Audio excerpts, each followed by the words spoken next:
Slapstick comedy എന്ന് പറയുന്ന action കൊണ്ട് കാണിക്കുന്ന കോമഡി അപ്പോൾ നഷ്ടപ്പെട്ടു പോയി. പിന്നെ വെർബലായി, ഡയലോഗ്സിലായി കോമഡി. ഡയലോഗ്സിലെ കോമഡി മറ്റതുപോലെ വേണ്ടത്ര യേശുന്നുണ്ടായിരുന്നില്ല. ഇങ്ങനെ ഇത് ലോക സിനിമയുടെ കാര്യമാണ്, അവിടെ ഇങ്ങനെ സംഭവിച്ചു. ഇനി നമ്മുടെ സിനിമയിലേക്ക് വന്നാൽ, മലയാള സിനിമയിലേക്ക് വന്നാൽ സ്വാഭാവികമായും നമ്മൾ ഇതിൻ്റെയൊക്കെ ഒരു അനുകരണമാണ് നടത്തിക്കൊണ്ടിരുന്നത്.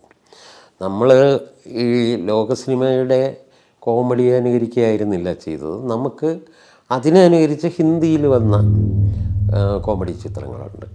ആ ഹിന്ദി ചിത്രങ്ങളെ അനുകരിച്ച് തമിഴിൽ വന്ന കോമഡി ചിത്രങ്ങളുണ്ട്. ഇതൊക്കെ ആണ് മലയാളത്തിന് ഇൻഫ്ലുവൻസ് ഉണ്ടാക്കി, അതിനനുകരിച്ചായിരുന്നു വന്നത്.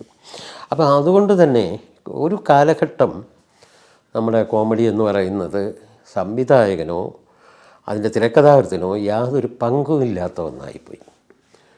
അപ്പോൾ കോമഡി എന്ന് പറയുന്നത് ആ മെയിൻ സ്ക്രിപ്റ്റിൽ വരുന്നില്ല. അതിലൊരു സ്ഥലത്ത് അവരെഴുതി വയ്ക്കുകയാണ് ഇവിടെ കോമഡി എന്ന് എഴുതി വയ്ക്കുമ്പോൾ കോമഡി ചെയ്യാൻ നിയുക്തരായ ആൾക്കാരെ അതങ്ങ് ഏൽപ്പിക്കും. അവർ എന്തെങ്കിലുമൊക്കെ ഇപ്പോൾ ഒരു കോഴിയുടെ പുറകെ ഓടുമ്പം മറിഞ്ഞടിച്ച് വീഴുന്നത്, അന്നേരം അതിലെ ഹാസ്യം നടി വന്നിട്ട് കോഴിയാണെന്ന് വിചാരിച്ച് ഇയാളെ പിടിച്ച് വലിക്കുന്ന, അങ്ങനെയൊക്കെ ഒരർത്ഥമില്ലാത്ത ചിരിപ്പിക്കാൻ വേണ്ടി മാത്രമുള്ള സംഭവങ്ങളാണ് മലയാളത്തിൽ വന്നുകൊണ്ടിരുന്നത്.